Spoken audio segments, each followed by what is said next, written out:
Playoff baseball is upon us, and there are no Blue Jays. But we're going to recap the last 30 days from the pitching side to see who we should be looking for in 2022 based on September 2021 results. It's time for Dingers! This is Dingers, way more than fantasy baseball. We keep it real when we talk and knock it straight out the park.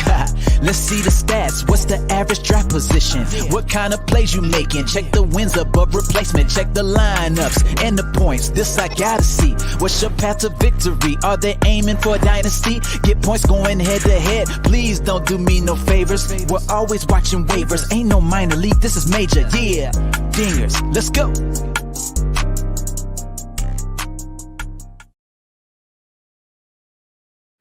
Welcome to Dingers, the only fantasy baseball podcast for smart people. It's not just Corbin Burnes that wins you championships. That's why week in and week out, we're delivering tips and strategies to help you live that straight up OG lifestyle. Tyler Childs joined again by Robbie Baseball from the Murder Room. What's happening, Robbie? How we doing tonight? Oh, I'm good. I'm just realizing that the Twitterverse was doing things while I was not looking at it all today. So I'll have to check in. And Billy B, I saw you sent a message. So by the time you see this, I will have got back to you. Happy fantasy baseball season over, off season, we never sleep time of year to you, Ty. Yep, and to you as well. Thank you. I'm looking forward to a couple weeks here where we're gonna take a breather coming up and just relax, enjoy and playoff baseball. Enjoy the northern foliage as it changes colors, right? For those of you that don't have trees. Or trees that change color. That's right. So yeah, that's something that's coming up. But yeah, work's just crazy for me. So I'm enjoying just a little bit of relaxation. And frankly, there's nothing I love more than playoff baseball. Like, it doesn't matter anything, anywhere. Playoff baseball is my favorite thing. It's short, it's sweet, it's exciting. I love every second of it. So I'm looking forward to that. I'm super bummed our Jays didn't make it. That was heartbreaking. But as I said to you before we jumped on, I knew we were absolutely screwed when the Rays rolled out Josh Fleming in the ninth. I was just like, this is not designed to end well. And the thing I want to know, like, I want somebody that is maybe the statistical side of intelligent baseball to tell me why I'm wrong on the intelligent side of non-statistical baseball. Why the hell did they not walk Aaron Judge? Like, why are you facing the Yankees' best hitter with a base open and you need 2 outs? It makes no sense. Like, I don't understand that. Like, there's not a percentage or a statistic that you can show me that says anything but walk him. Sure. I don't care if Stanton was as hot as he's been. The odds say walk him. At Dingers Pod, and you can let us know. Find Ty at Tourney Boss or myself at Robbie Baseball 1. Let one of those 3 accounts know. Or right now we're live. Jump in, post the comment as to why. As long as it's on topic, we're happy to engage you while we're posting this or recording this. But Ty, before we get into more statistics and numbers and things, I'd like to jump into one of these that has a percentage sign on it. We can talk about it. Well, and I mean, if we do too many more chats about dumb baseball, we're going to need more of this. A long time ago, someone decided to put stuff in glass bottles. In some of these bottles, they put juice or milk, and that was stupid. Today, only alcohol and a few other products remain in the containers from the gods. It's time for beers and bourbon, because good advice only comes in a bottle.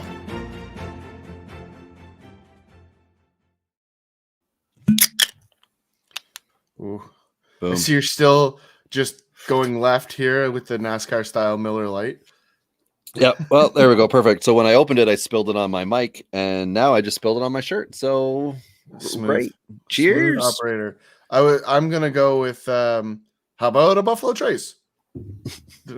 Not quite as catchy as how about a Woodford, but certainly not. I wanted to take it out for a spin. It did not work. Okay. Return to sender.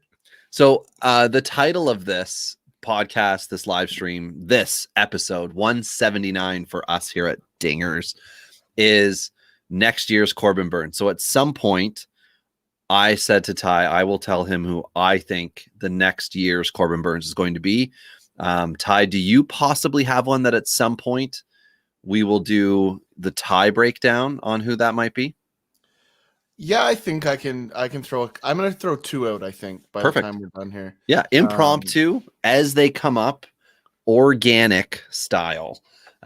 We can do it as we need to. But one thing that we do need to do, and I mean, it's not going to come across like it should, but congratulations to Julio Urias for 20 wins, and congratulations to you and I for believing in Julio Urias. 5 wins in September to get it done. I think this is appropriate.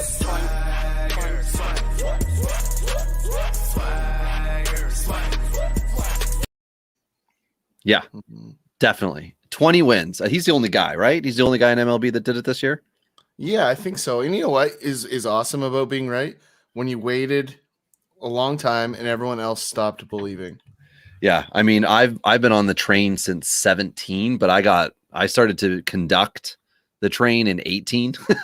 So it has been a long wait through, he's going to be a closer or he's never going to be healthy. And then we get a season. And I mean, this is part of it, right? Being on a dominant team is part of his success. But I mean, in September, beautiful stat line, which we will get into.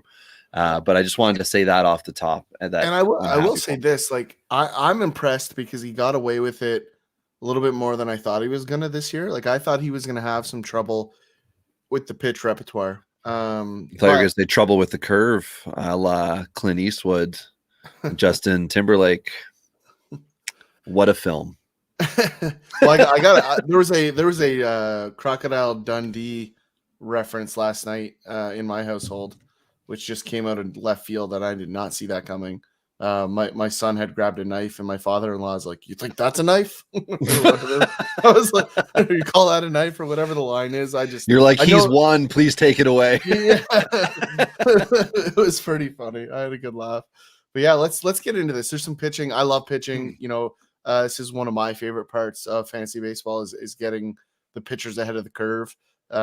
It's a big part of how I build my teams. So I'm looking forward to this episode. So Robbie, without further ado, what's our starting category this evening? Okay, so as we did on the hitter one, we did the 5x5 category. So for pitchers, we have wins, ERA, strikeouts, WHIP, and you would have saves or save holds depending on your leagues. Well, we eliminated relief pitchers for the most part because that's not what we're going for, right? We're not going for breakout relief pitchers because that would be like Paul Sewald with Seattle, and we can find those guys next year in season. So we've got 4 categories, but we added losses, whether we talk about it or not, walks, and then the average. So how hitters hit against them. If we pick those, we pick those. Otherwise, we're going to stick with the big 4 and talk about innings pitched.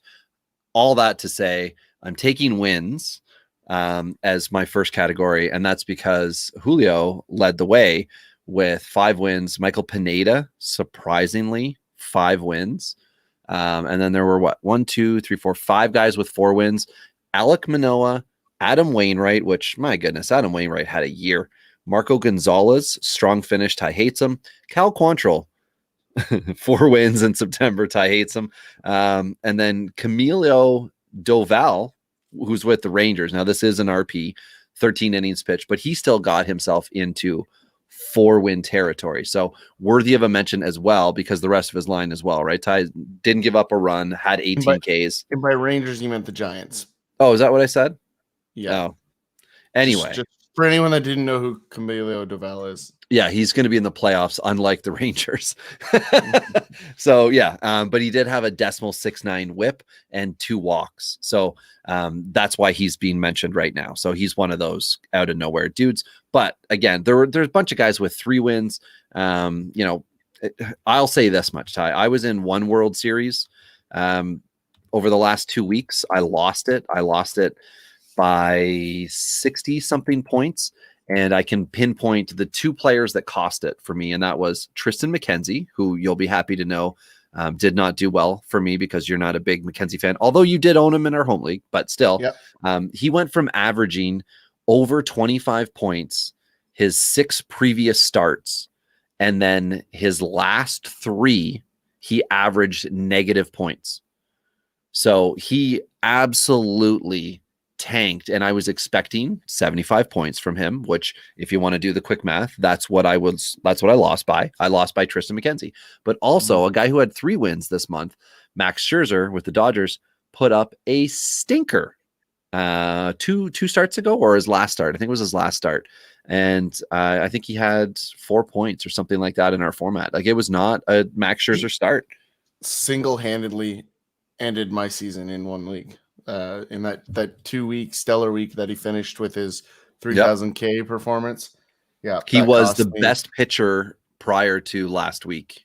Yeah. Yeah. That hurt. That hurt real bad. Yeah. Is there anybody on the bottom half of these 3-win guys you want to go through? Well, I want to just mention Jose Suarez with the Angels because I gotta. But one of the other interesting ones here is Eric Lauer, who we will talk about later. So I'll focus on that later. But a couple of the playoff teams and non-playoff teams that just had multiple guys, Milwaukee, one of them, Adrian Hauser, and Lauer or Lauer. It's Lauer, right? Lauer. Lauer. We had this with Brett Lawrie, where it was, Lowry. Or anyway, Eric Lauer. Whatever. I'll screw it up all the time. But Toronto had Alek Manoah, Robbie Ray, Jose Barrios, all on this list. 3 wins, and 4 for Manoah. And Hyunjin Ryu won his last start, but I think he only ended up with 2 on the month. Which, I mean, again, tough titties that Toronto lost. The rotation was a problem at various times in the year. If you would have asked me who was going to lead the way in September, Barrios was on Minnesota at the time. Alek Manoah was starting in AA, AAA, whatever it was.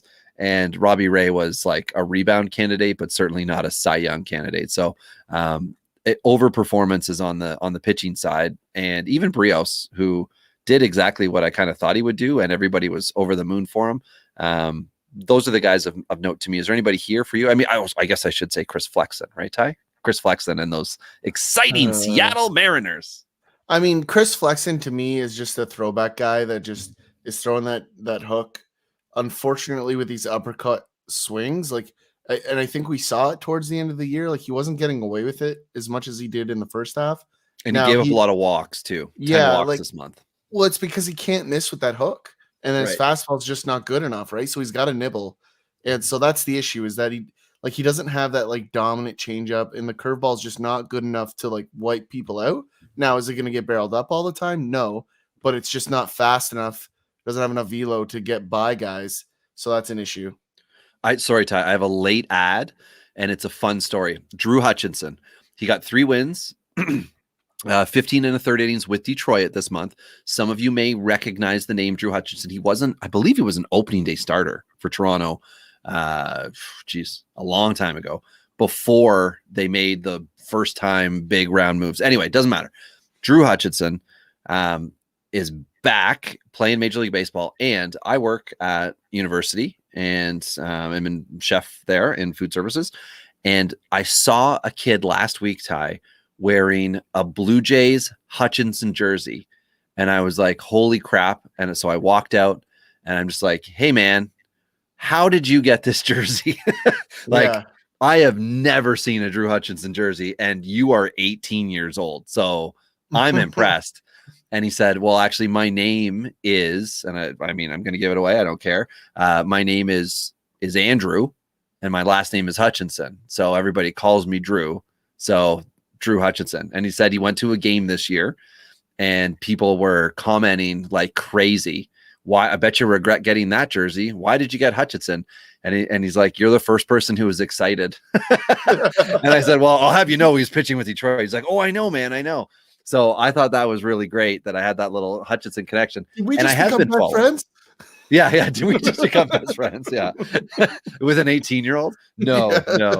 I did not become best friends with him. But anyway, I just wanted to mention him because I'm happy to see that he's back and healthy and pitching. And the last time before Detroit, I think he had a really brief stint with Pittsburgh or something. So anyway, I would love to say maybe he could become like a Rich Hill. Second half of his career could be a resurgence. Yeah. I mean, I hope so. Yeah, I'd like to see it too. I mean, he was really, really good when he came up in Toronto. Yeah. And then unfortunately got hurt, and that was kind of the end of that. But it would be nice. Like, he had good stuff when he came up. He's got the frame to do it. So I was just checking to see if I had a bobblehead. I don't have a Drew Hutch bobblehead. Hopefully this is the path forward. So I'm excited about that. Yeah, I have a Brandon Morrow bobblehead, but I have that one as well. Yeah, and Aaron Sanchez, woof. Anyway, Ty, all right, so we talked about the guys who got wins, which always important. Fantasy baseball in September, it is so tough to go into your World Series, especially if it's only 1 week, and then have guys get pushed back, which is why we always say try not to leave it to the last week. But if you are going to go right up to the buzzer, make sure you're doing a 2-week period first and foremost. So, but what category do you want to go to? We got what? ERA, strikeouts, whip. I'm going to go ERA. When we talked about this on the hitter episode, very similar here. This is a scenario where I build a lot of my pitching staffs around some of the percentage stats. Like I usually ignore wins in almost all cases, although I am thinking about it. It's not how I predict growth for my pitcher. So let's start there. ERA. There's a bunch of guys here at the top that are like, who? But if you're paying attention in your deeper formats, you're going to know the aforementioned Camilo Doval, formerly of the Rangers. Joking. He's a San Francisco Giant, as we noted earlier. Stellar ERA sitting at 0, 13 innings pitched, 18 strikeouts. Predominantly as like a middle guy, if I remember correctly, Robbie. So I'm checking. He's kind of like that 6th, 7th, 8th stretch inning kind of guy. So basically a reliever, but the peripheral stats for him are strong. Batting average against is 1.56, whips 0.69. Nice. So that's a solid scenario here for Doval. But obviously San Francisco's got a handful of these guys like that are relative no names, right? Like obviously if you're a Giants fan, you are fully aware of these guys, but for most casual fans, like Camilo Doval is not a guy that's like top of mind as a good reliever, right? So interesting to see there. And just so everyone's aware, Ty, for the year in 27 innings for Doval, 37 Ks, a 3 ERA, 5-1 record. So, walking into some of those wins, but only 8 save holds. And 3 of those 8 save holds came in the last week. Yeah. So statistically speaking, he has snuck in at the end of the season with a very strong month in 14 1/3 innings, as you mentioned, 0 ERA, 20 Ks over that time. And because he had a couple, I think, on the last day of the season, which is why there's 14 1/3. I had it written in at 13. And he's probably going to be rookie eligible next year. I'm going to double check on that. So depending on your formats, if you have a prospect draft, sometimes guys like this are good to take in the second half of your draft pool. It really depends on, like, if you're in a 30-team league, people will have eyes on these guys. And a league that I'm in, a points league, these guys start to go in the second round, like before pick 55, because some teams covet the idea of a points per game RP over 5. But he didn't have enough time this year to really become notable. And this would have been because of Jake McGee. That late push in the season would have been the absence of Jake McGee, but it doesn't mean that he can't come in next year and do it again, because Jake McGee's on a 2-year deal, and I don't know about Rogers if he's back or not. So it's possible Doval is setting himself up with a good playoff to become a very popular pick. And the K per 9 was really strong throughout the minors. So it's, it's one of those things that, he did a lot of closing in the minors. And I think this is a guy to look forward to for next season as a closer in waiting. It looks as if San Francisco treated him that way through the minors. And, as you mentioned, if he's getting shots down the stretch here in huge games for the Giants, like they obviously think very highly of this 23-year-old. Yeah. So he is going to be rookie eligible next year because this was his first year in the big. So that's a guy to know. Now, some of the others, Lucas Gilbert with Colorado. I know. Ty knows. This is scary. Colorado pitcher. But as we also have tried to hammer home before, Colorado is really good at getting and developing pitchers. It's just that the park is so difficult that the lines get screwed. But this guy had 11 2/3 innings, walked into 3 wins, .77 ERA, 12 Ks, a whip of 1.11, and 5 walks, which is a little frightening for 11 2/3 innings, but kept hitters off balance with a 182 average, and somebody to look at next year, not a, stud in waiting. But I mean, the walks per 9 over the season are terrifying. for me. Like, I think there's a regression realistically here, but still a guy that could be reasonable in deeper formats, right? We're talking about 23 walks in 42 innings, so it's a little scary for 44 or 4.9 per nine. Definitely not what you want to see out of the bullpen, right? So Right. the K per nine doesn't match that, right? Because there are guys out there that have a higher walk per nine, but they're usually matched by high K totals. Just a 9.3 K per nine out of that. And in the minor league numbers, there's a blip this year at AAA for him, but before that, all sub 9.5. So a little scary with the walk numbers. So obviously there's some stuff here. Obviously they wanted to give him a shot or they wouldn't have put him up. But, you know, I think that walk thing is definitely the thing I'm looking at moving forward. And we have seen some guys who are able to just like sort it out. You know, Kopech, that was going to be his big thing. And he came up and was able to just knock it down.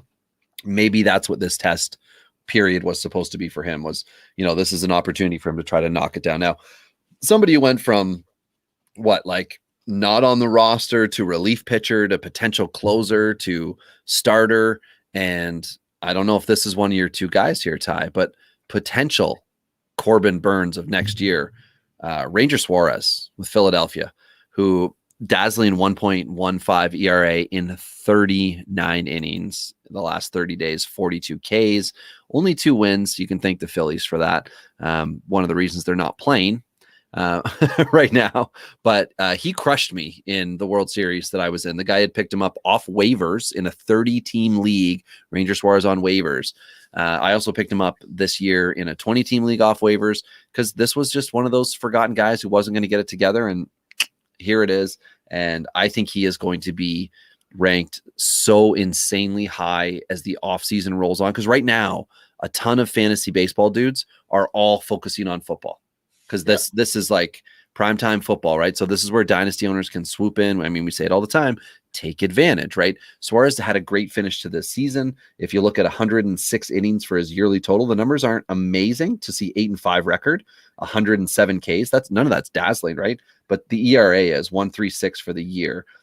6 quality starts, not dazzling, 4 save holds. So there's the opportunity for you to sneak one by somebody here. Now, you're not going to be able to do it for nothing, but he might be able to be a secondary piece if you try to make a really smart baseball trade. And Ty's talked about this before. If you come to somebody and you're saying, like, you know, here's my Willie Peralta, give me your Ranger Suarez, well, you're not going to get that deal done, right? But you can come up with something a little better than that. You can look, you know, maybe to trade your whatever, I don't know, your Zach Wheeler and something else, and you're going to get Ranger Suarez and a piece that you really covet as well. And that might be a deal that you can make. And maybe next year, Suarez and Wheeler are, you know, neck and neck as teammates and in point totals and things like that. So I feel like he's a potential breakout dude next year, but I also think the breakout happened. It just happened the second half of the season. I mean, the scary part for me here, like, the sinker's a great pitch, right? He throws it a lot. It's got well above average break, right? So there's some serious depth to the sinker with a reasonable velocity at 93. Mm-hmm. I'm just concerned with the other pitches, right? Like the pitch profiles aren't as sexy for the slider, the four seamer, you know, are a little scary to me. I mean, there's some interesting numbers on the sinker, and that's it for me. Okay. So like I'm just concerned that there's not enough deception for 162, right? So I'm gonna stay away from Suarez.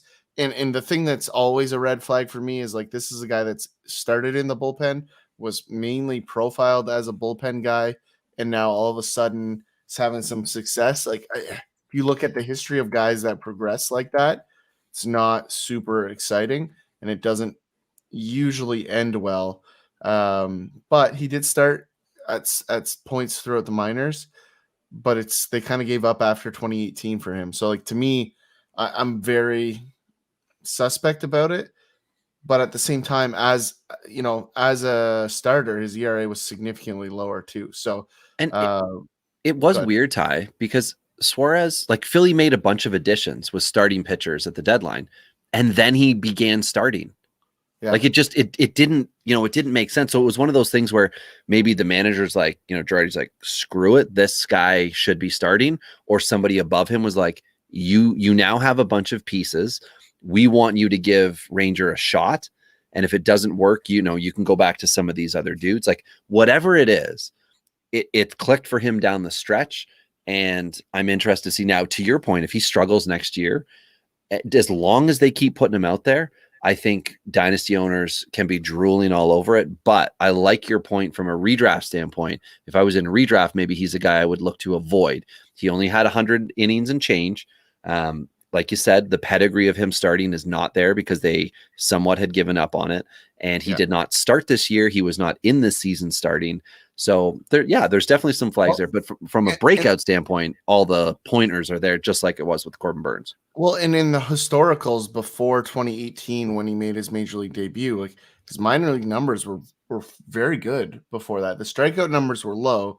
It was a pitch to contact strategy, right? By the looks of it, like he's sub 3 ERA all the way through the minors, basically. So there's a track record of him having success at the starter's position, but at the same time, like there was a very significant shell shock when he reached the major league. So I'm very hesitant. This is the kind of profile where I don't see enough of a trend for me. So I'm just going to stay away, and I will let you and others take that risk. And I might be wrong, but I'll take the safety net and take a right turn on the next exit. Well, I've got a few vanity metrics just to pile on. One, his last name's Suarez, and he's a lefty. I like that. He also wears a jersey that's red and white. I enjoy that. Now that's because there are two Suarez's that are both pitching that are doing that. But vanity metrics are important. He's also round. And I think that's a pitcher attribute that I'm cool with. I like round. I like super skinny. That's I like lanky guys. But anyway, that was a lot on these guys. Max Fried had a really strong 35 innings with a 1.29. Zach Wheeler 1.47. Adrian Hauser 1.5, which that was really, really nice for him. Willie Peralta, I mean, I don't know what's up with that. In Detroit at 1.63 ERA. We mentioned Drew Hutchison before. Frankie Montas, 30 innings, 1.78. He did have a bad start in that, or at least not an excellent start at some point. We played the White Sox in there, and that was that the one? Okay. Yeah. He finished strong against the White Sox, but he had one before that he got beat up a little, and it wasn't even that bad. It was just wasn't a good team. Yeah. And there are guys who are closer to like 2.5 ERA as Eric Lauer, Sandy Alcantara, who I think Alcantara has just cemented himself in the upper echelon. On a crappy team, he just keeps getting it done. 34 innings, 37 Ks. That was the knock on him before, right? Wasn't getting enough Ks. Now he's doing it. Luis Castillo, again, finishing, good, strong finish for him. Not in the win category, but again, not a playoff team, but Cincinnati was okay. 33 Ks, 2.35 ERA. Anthony Desclafani with San Francisco, Julio Reyes, and here it is, Ty. My pick for next year's Corbin Burnes breakout, Chris Bubic with Kansas City. 2 wins in 30 and 2/3 innings, but a 2.05 ERA, 23 Ks, which is perfect because it's under the radar, lots of room for improvement, but the whip, 0.91, and the walks, 7. He's getting it. He's sorting himself out. There's been a lot of disappointment with Kansas City starters and prospects in general this year. Bubic is one of the guys who started to just quietly tick off the boxes and get himself under control. The stat line looks like crap for the year, which is ideal when you go into the offseason. He wasn't a rookie at the end of last year. This is the sophomore season. He's now sorted himself out. He knows what he's doing against his vision. I think he's going to come back next year, and he's going to be a quality starter moving forward. I don't know that, what Corbin Burnes did is the exact thing I'm going to pin to him, but this is the guy who I think is going to solidify himself as a legitimate fantasy relevant 15 team and bigger guy. This is a must have guy for me. I am going to be aggressively all over him in Dynasty because people are going to be down on him. And I bet you can dangle some sweet prospect fruit and get yourself some Chris Bubic nut. That one, that didn't deliver the way I intended. That analogy missed. Don't make eye contact. But that's my guy. Yeah, definitely. I'm not sure if now's the right time to mention my guys. I'm gonna leave them because I think let's pick another category. Yeah, I think they're a better fit for the other one. The only thing that I just want to to chime on in quick Yeah. here is a guy like Max Fried here who's at the top of the list. Like this is a guy for me that like I own him in several leagues, so I don't need to do this, but like I'd be buying Max Fried right now. Finished unbelievably strong. He just lost the good stuff at the beginning of the year this year for injury reasons or whatever. And I think you're still going to pay a little for a Max Fried, but the price is going to be way below what he's going to deliver because that Atlanta team's still going to be really good. And the other pitching, the young pitching they have is turning that corner. So this team's going to be a team to beat, and Fried's going to be at the front of that. So I'd be going to buy Fried really quickly, and Okay. hopefully the owners didn't pay attention as closely as we did in the last 30 days. Because remember, there's probably a lot of teams that had Max Fried that missed the playoffs because of his first half, right? So, Right. they probably stopped paying attention in the playoffs and didn't really realize how good he was. So just something to note as a way to take advantage of some of this stuff. Yeah, I mean, I thought Max Fried was going to be ace worthy this year. So in my TGFBI league, Max Fried was supposed to be my ace. And I thought, I'm going to do, I think I had him and Ian Anderson like back-to-back picks. And I struggled a lot in that league. Like I was as far back as 330 at some point in the year, very early on. I finished, so we're all aware, 155, moved way up the standings. And I mean, all I needed was more time and I would have continued to rise because I had my roster humming and exactly the way I wanted it. Now, Ty, you just moved everything on me, but the category that I was going to pick, I'm going to move it back. Nobody knows what's happening right now.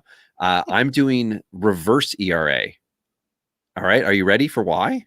Because this is exciting. For exactly what you just said about the people who you got to hope guys didn't pay attention in September. Well, for the guys who did pay attention, Yu Darvish, 5.13 ERA, Aaron Nola, 5.14 ERA, Jesus Luzardo, 5.28 ERA, Sonny Gray, 5.40 ERA, Madison Baumgartner, 5.90 ERA, Josiah Gray, 6.46 ERA, Huskar Yon with Atlanta, 6.52 ERA. These are all potential targets in Dynasty in my mind. I would circle Josiah Gray 5 times. And I think him more so than the others. To me, Darvish is older. Aaron Nola, Aaron Nola's great, right? 28 innings pitched, 37 Ks. We know he's good, but Josiah Gray is going to possibly have a really rough 2022 because Washington should just give him the ball and let him start. But you might be able to get in now with Josiah Gray, or at least get on the board with the owner at some point in time in your league and start the discussion. And then at some point, maybe in May, June next year, if Washington is struggling and his line looks bad, you might be able to get him and then sit and wait on him because there's potential here, right? 30 2/3 innings, 30 Ks. He still was able to get 2 wins on a Washington team that was basically trying to lose. The players weren't, but the way it was composed the last month, they're starting Yadiel Hernandez, 34-year-old, I think it's Cuban, just giving him outfield spots every day. And Soto was the best player in fantasy baseball, as Ty knows, because I put a post in our home league because people were chirping the fact that I made a trade with Vlad, but I got Soto. Anyway, so that's a guy that I would circle. I don't know if there's anyone on this list. I know you're a Luzardo guy, Ty. Do you look at this and think this helps you off-season 100%. Acquisition? Yeah, I'm buying Luzardo everywhere. I mean, this is going to be the lefty ace of my team post type of future years. I don't know that he's going to be the SP1 that I think a lot of people thought he was going to be, right? I've always seen him as a 2 or a 3, right? High end 3, above average 2, I think is the ceiling. And frankly, like, in that rotation, like 2 is a stretch, right? Like for him to be the 2, it's not really going to happen. But at the same time, like, I think that's the kind of stuff you're going to see. And this is the kind of guy I get really excited about because although I don't pay attention to wins very often, this is a note though. Like he is going to be SP4 in all likelihood moving forward. Yep. And with that note, he's going to be facing other SP4s with SP2 stuff. So, that's kind of the way you have to look at this. The matchups are going to be beneficial for him on the pitching side. That doesn't mean he's going to win an exorbitant amount of extra games, but it's going to give him a slight edge. And so that's what I really like. And I just like Luzardo. I like his stuff. And I think, that front office in Miami knows what they're doing. They've made nothing but intelligent decisions since that new regime stepped in. And I'm excited to see them turn this kid around because the stretch down the last 6 games, 4 of those 6 starts were 3 runs or less. So, there is a trend there. There is a pattern. And I'm not ready to say he's Corbin Burnes, but I think he might be the following year. So I'm going to try to buy now with that in mind, because he should be in most formats in a long-term contract. He's perfect for your team post type because Big time. all of it looks dirty, right? Yep. None of it is no longer shiny prospect. Like all of it looks like this is a guy that missed. And in Dynasty, we all know that you can't fill your roster with these guys, but depending on how willing you are to have, like the more you're willing to have, the bigger your return can be in the long run. Because Robbie Ray, who when we switch here to strikeouts, Robbie Ray is one of those guys, right? He's been up and down. Reclamation project, twice now? Like with Toronto, the final time or the most recent time. But even with Arizona in 2020, it was thought that, he could be this guy. And no, boom, busted out. Then ends up in Toronto. And then look what happens this year, right? And then next to him, Corbin Burnes. Now, just to say, in 28 innings, Corbin Burnes had 45 Ks. In 34 innings, Robbie Ray had 46. I don't care. They're both incredible numbers, but my goodness, Corbin Burnes.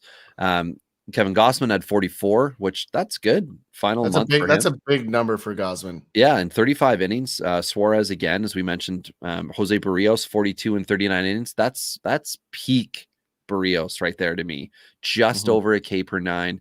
ERA at 3.5. The whip was beautiful, 0.79.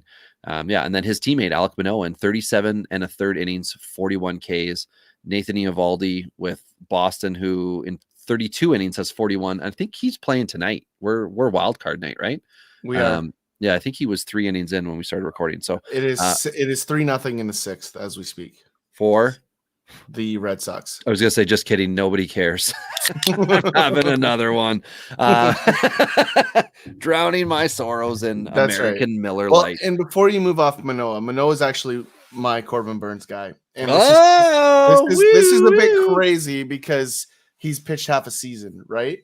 And I don't normally take that kind of stab on a guy that's this young. This guy, and if you're not a Jays fan, you might not really appreciate this kid yet. He's just built differently, right? He's a giant human, which is part of that. Like that TikTok guy who like did the flex and cracked the egg, and then everybody made fun of him and cracked the egg. I'm built different. But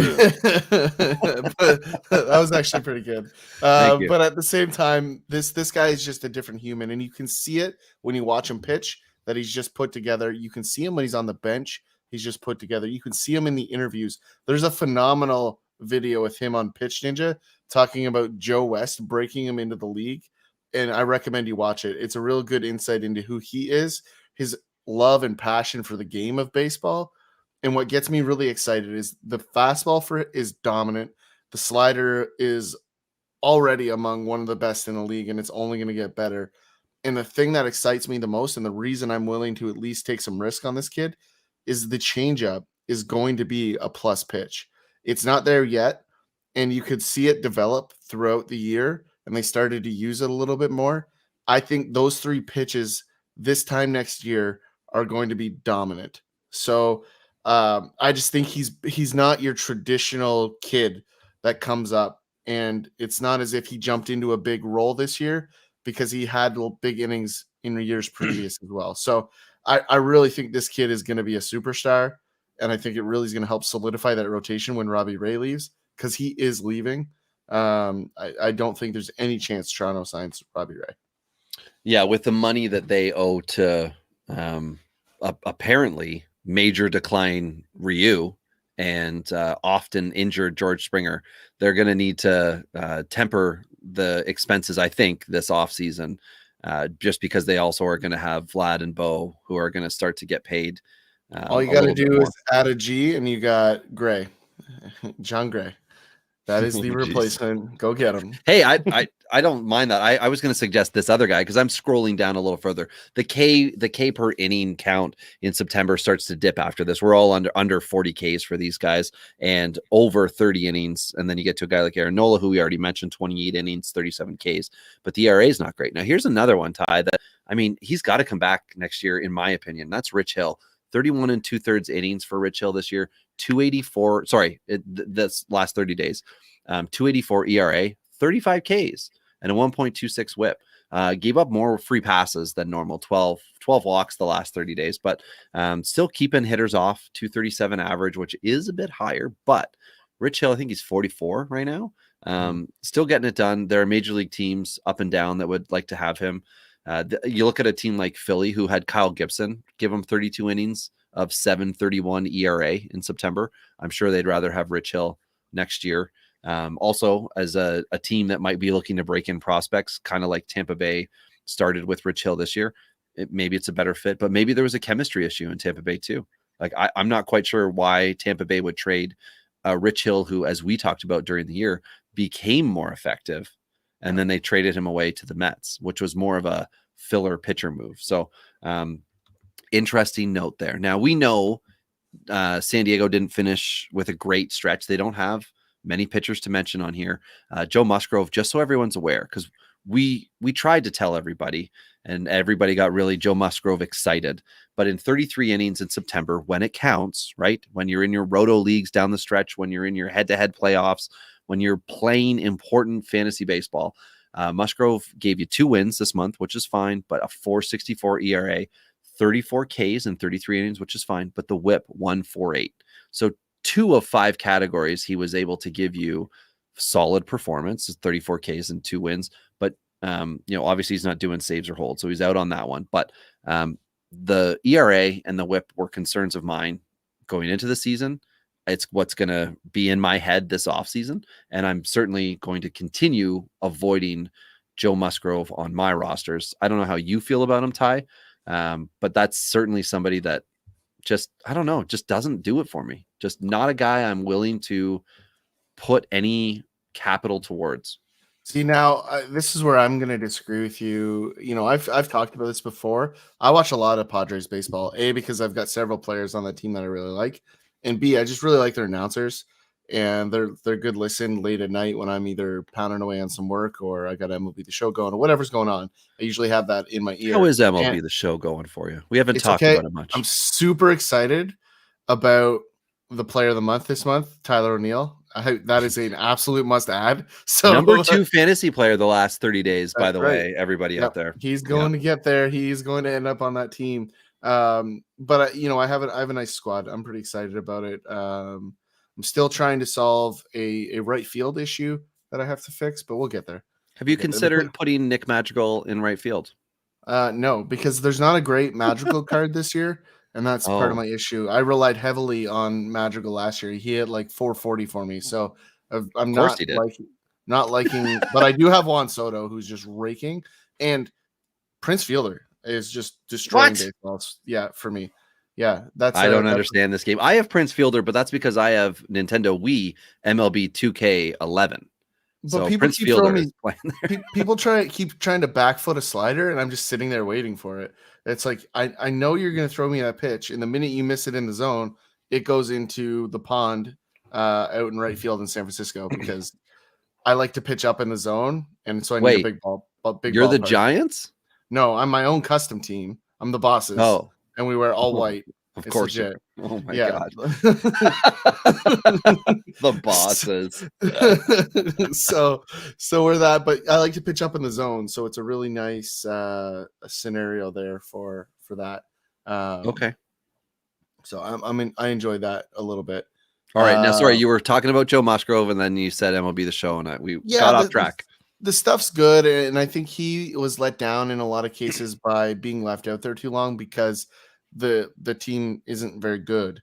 And in the games that I've watched him pitch, and I seem to catch almost every game that he pitches, there was a lot, and I mean a lot, of incidences where he had 1 or 2 guys on base that always cashed, right? His bullpen just did not help him out.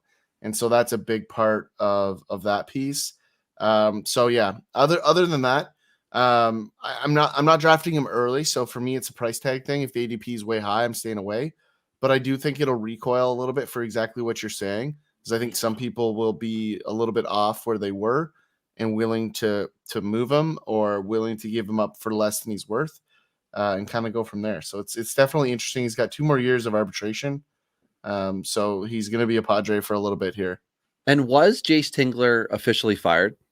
I don't believe so. I think they were just rumoring it. To me, that would be so unfair to Yeah. fire a guy in a scenario where that rotation was just destroyed. And Luis Rojas with the Mets was fired. No, he was just not extended. Oh, okay. There was Okay. an option. So Okay. Well, he's not returning. Let's just say that. But yeah, Tinkler, the reports are that he will be out. And like you said, Ty, like, I mean, they had a great 2020. You could say overachieving, whatever, but that's what San Francisco's doing this year. Yeah, I don't know that that's the right move. And I have heard from Toronto fans that obviously want Montoya out.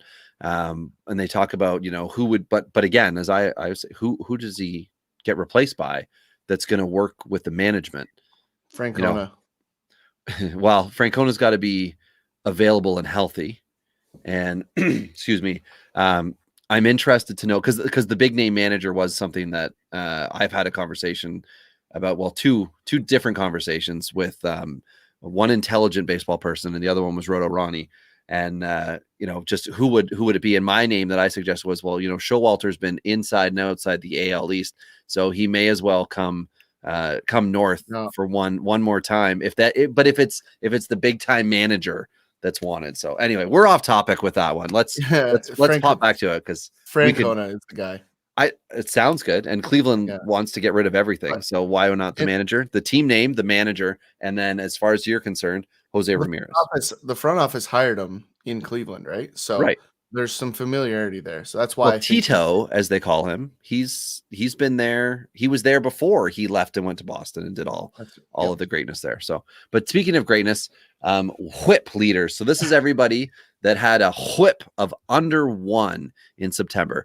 Camilo Doval, Max Fried, Jose Barrios, Sandy Alcantara, Max Scherzer, Eric Lauer, Zach Wheeler, Charlie Morton, Chris Bubik, Ranger Suarez, Julio Urias, Corbin Burnes, Jordan Lyles. What? Yeah, Jordan Lyles had a pretty solid September for a terrible Texas team. And Jose Suarez with the Angels, who in 30 1/3 innings got 3 wins, a 2.97 ERA, 24 Ks, but a .99 whip. And then we did have Marco Gonzalez with Seattle, who had 4 wins, along with Adrian Hauser, who had a 1.5 ERA. They both had a 1 whip even. Now, honorable mention, obviously, Alek Manoah, 1.02. And then there are other dudes. Nestor Cortez, we haven't mentioned him, Ty, with the Yankees, very quietly. Good. Had a good September. 31 1/3 innings. Did not get a win, but a 3.16 ERA, 39 Ks, and a 1.05 whip.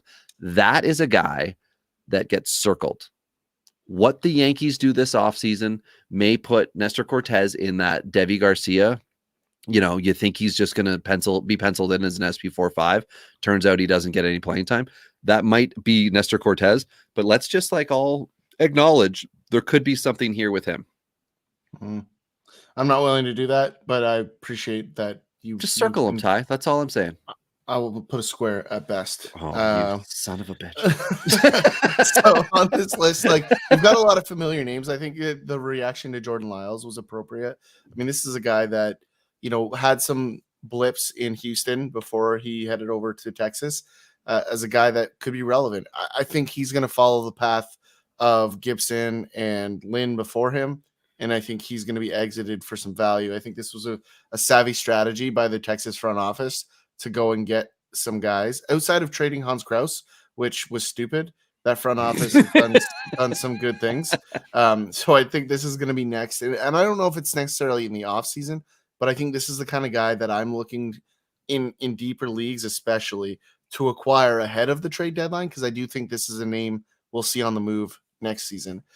Just as a quick note, you got Bubik in there, who you had mentioned as your guy to be better next year. I agree he's going to be better. I'm not willing to put him in the Burns category yet as an elite fantasy guy. I do think he's going to help Kansas City win games. That I can get on board with. And we've talked about a lot of these other guys. I hate to see Marco Gonzalez at the top of any list. That just frustrates the hell out of me. So I can't have that. I just don't think there's enough there. The declining velocity will likely continue, and that just at some point is going to be a very steep Marco Estrada sized cliff that Yeah, and Marco Gonzalez, I think, Ty, really benefited from a 6-man rotation this year, right? There's discussions now with Ohtani for MVP, and one of the arguments, which I think is very false, is that with Ohtani, you have to have 5 additional starting pitchers. I don't think you have to. Seattle proved it. You can choose to have 6. Right. And then for periods of time where there are injuries or other things, you can reduce it down to 5 and then go back to 6 rather than having the 5 and then finding yourself with bullpen games every now and then. You can just go with 6. And Seattle proved it through the war of attrition. Their best month was the last month of the year. And that's the month that a lot of teams collapse and Seattle surged. Right. They had a great final stretch. Now, that doesn't mean that should be a new standard or anything like that. But I think if you're comparing between having, say, I don't know, an opener or a 6-man rotation, I would prefer to have a 6-man rotation. It was helpful that Jared Kalenic didn't get out every single time he went to the plate in September. That helped that offense. But he did cry when they got eliminated, and I get it. He's young. How did Kalenic finish? I didn't know that. Yeah, when it was like official that they were tostado, he was tearing up on the bench. So his last month, just to be off topic here, so because it's of use, 239 average, 855 OPS for Kelenic and 92 at bats. That is regular playing time. 17 runs, 17 RBIs. That's about half of his production for the whole year right there. 6 dingers, 2 stolen bases, 12 walks, 26 Ks, which putting him under 30%. That was, I think, the only month his K rate was under 30%, which is fine. That's an improvement. That's what we want to see. Now, everyone's going to crap all over Kelenic until they start to look at what happened in September, which means by the time your offseason really picks up in February and beyond, if you have not gotten out there to get Jared Kelenic for what could be a very big turnaround, you won't be able to get him once all of the fantasy baseball guys return from fantasy football. Well, because they're going to start to realize it. So, well, and the reality too is, and there's a profile here that I think is relevant, and that's Yamakata. I think Yamakata, Kalenic are very similar profiles and a very similar break-in experience, right? So, Moncada had a little bit more experience, positive at the start, but then had the recoil. And a major K issue too, right? Correct. Major K issue. And that's why I think like there's still a good hitter here. What I think the big difference between the two is that Kalenic is a ridiculously balanced hitter. I think a lot of what he struggled with was pitch selection and just adjusting to that elite level. Because when he went back down to AAA, he was absolutely mashing, right? So I think it's just a little bit of an adjustment period. I think he's going to get there, and he did down the stretch. The 850 OPS to me is enough to get really excited. And in that 240, very similar to like a Tyler O'Neill, should jump to a 260, 270 over time.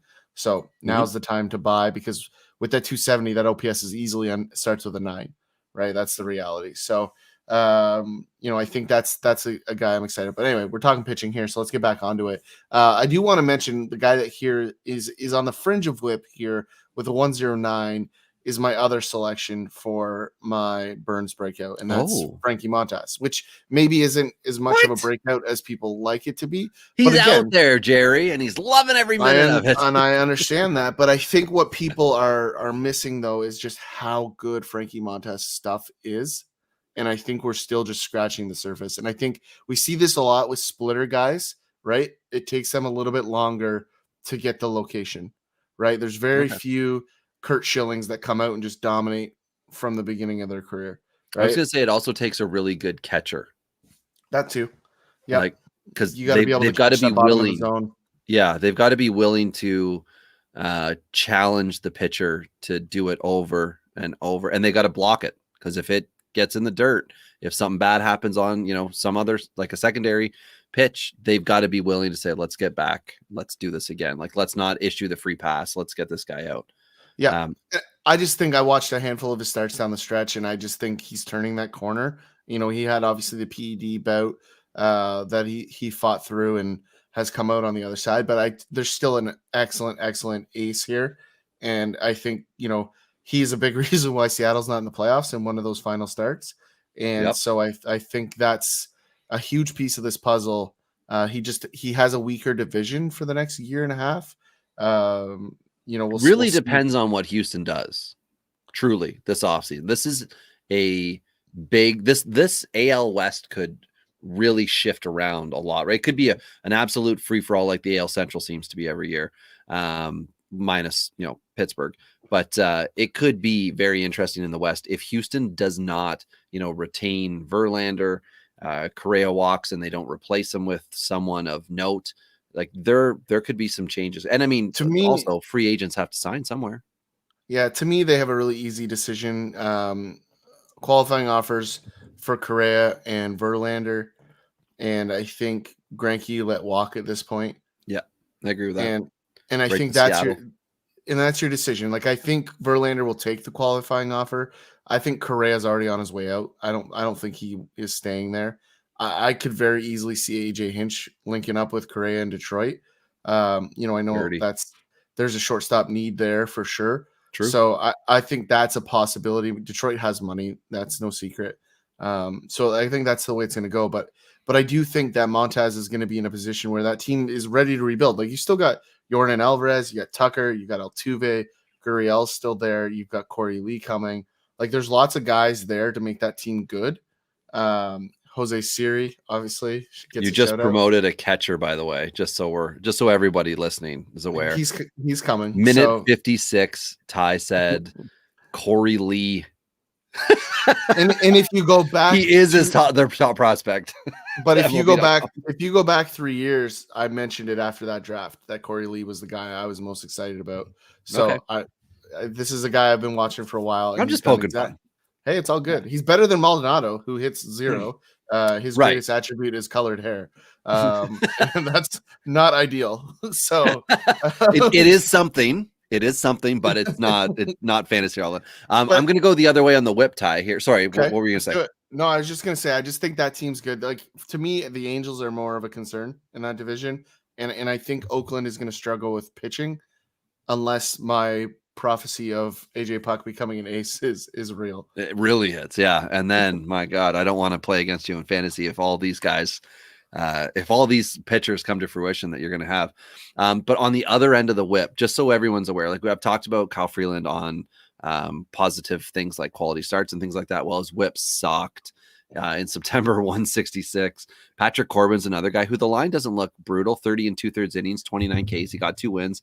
ERA was 3.82, but a 1.57 whip. Very, very rough. And then I did mention Musgrove. Tyler Mahle didn't talk about yet, as well as Justin Steele, who with the Cubs probably, I'm guessing, comes back next year and starts.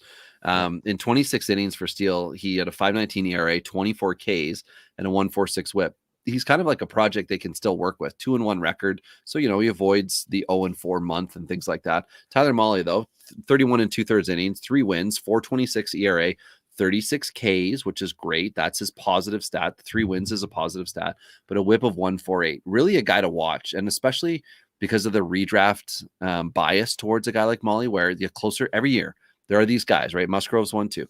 The closer to the season you get, the more you start to hear about them because guys are looking for non-ace type players to promote. Guys that could be inside the top 50 that are outside. Mahle's name gets mentioned all the time. He gets this like false value to him.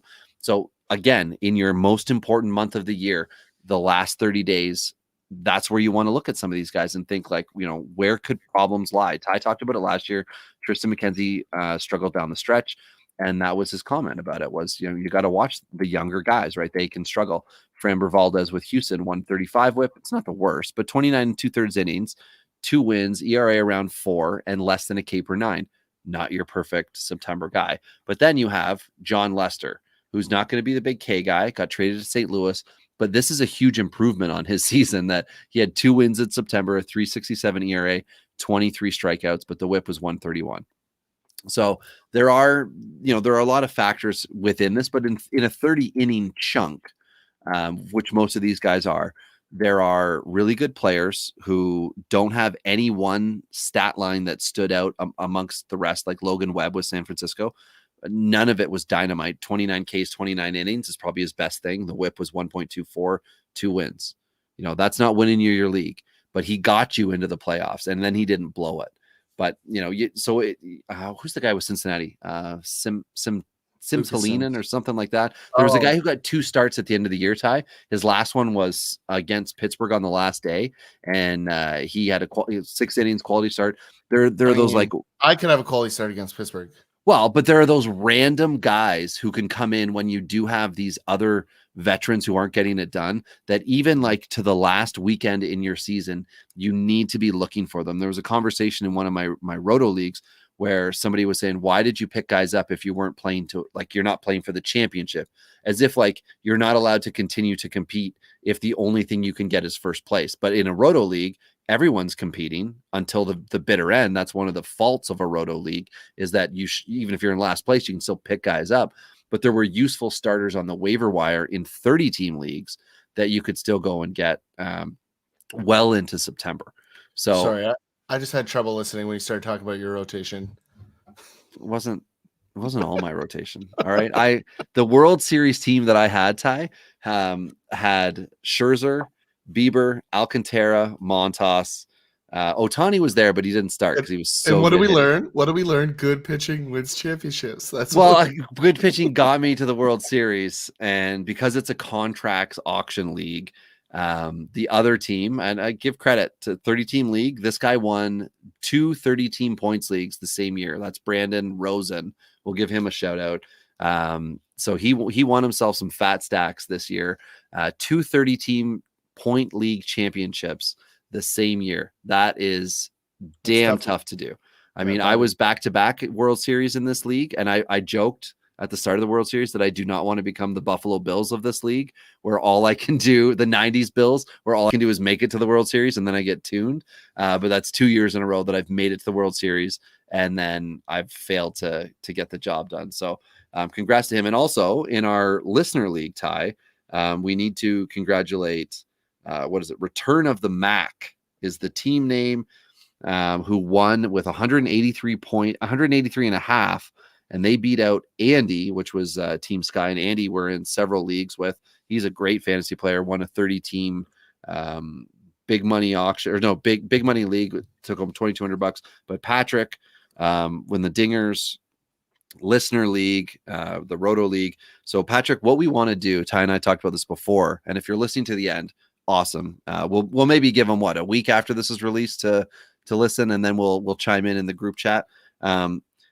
You get to choose the format for next year.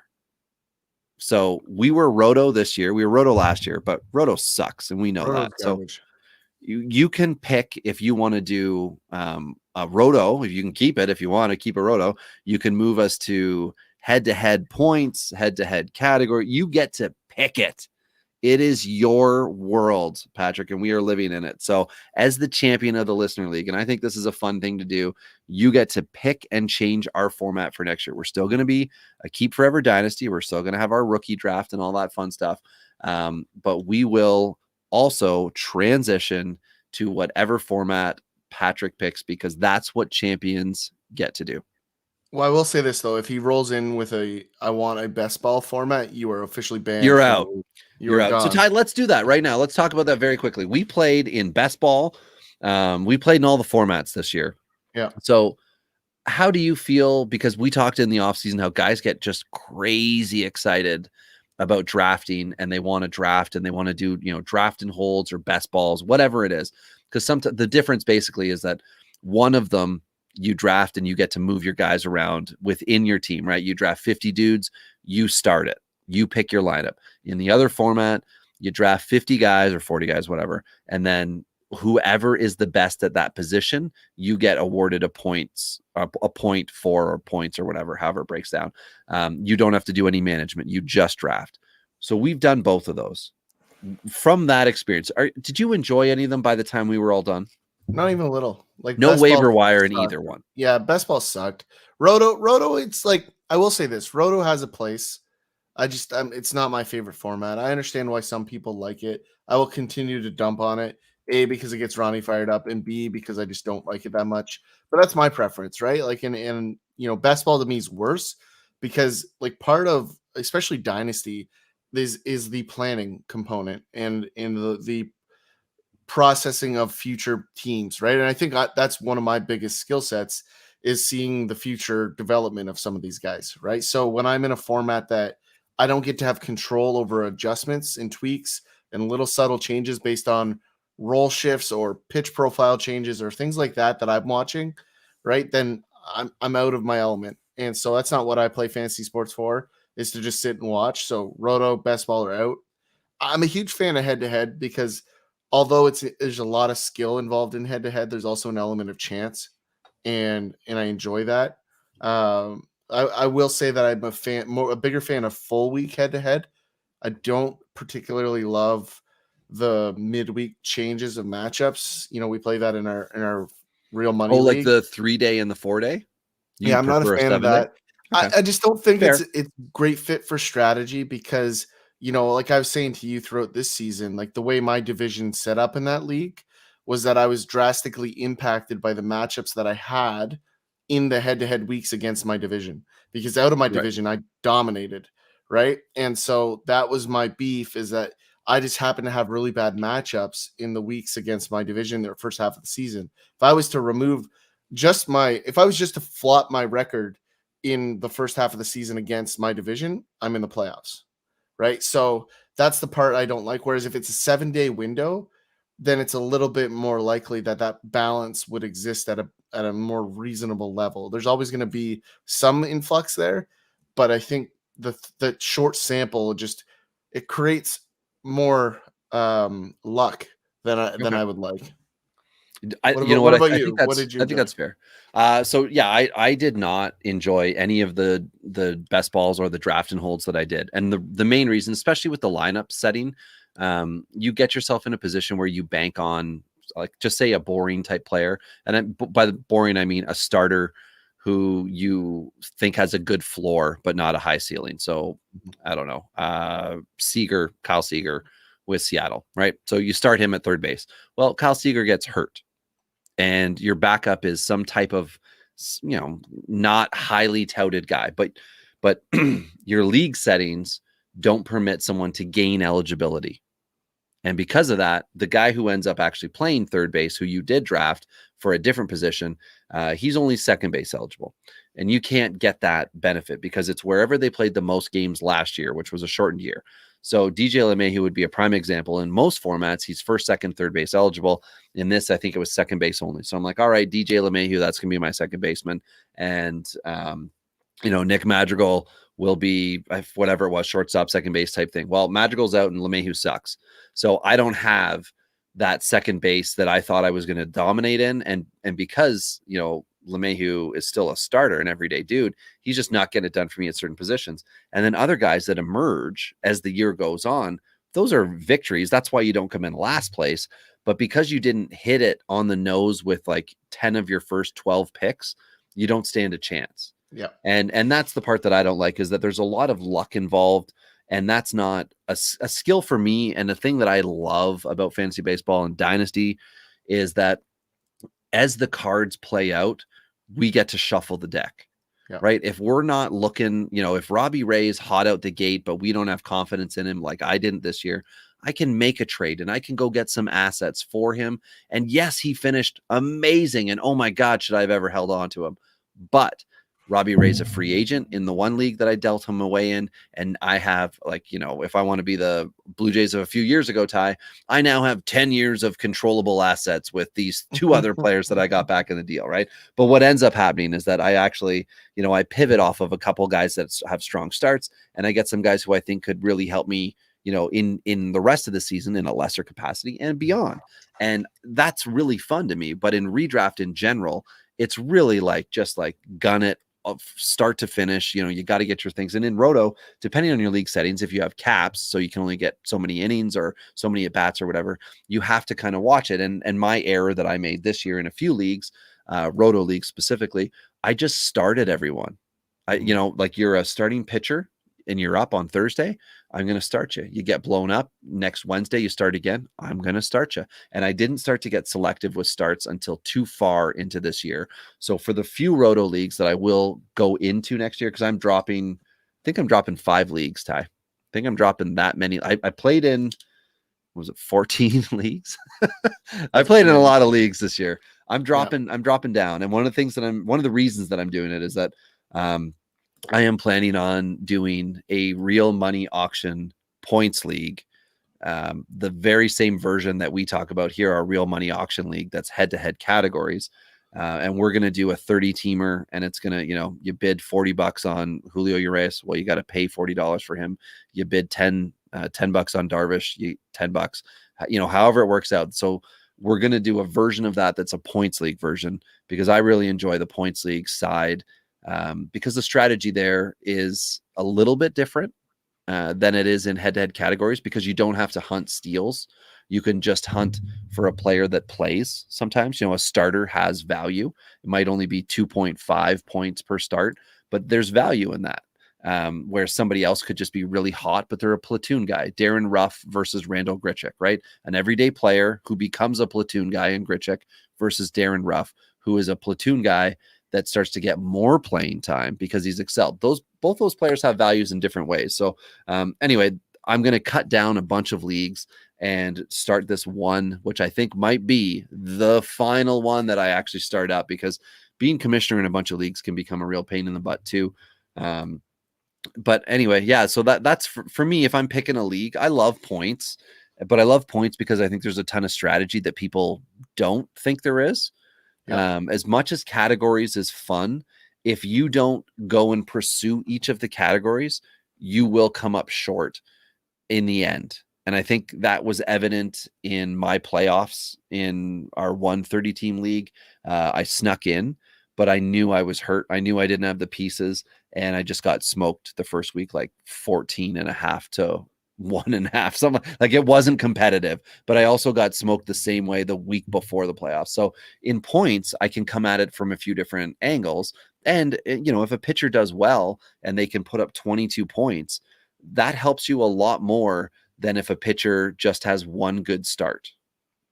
Like I've like the point total part helps. And as well, daily lineups to me too, Ty. That's something that I love, because if you are hardcore and you love Roto because you get to set your lineup every day, if you are in a daily league of any sort, you're going to love it because you get to set your lineup every day.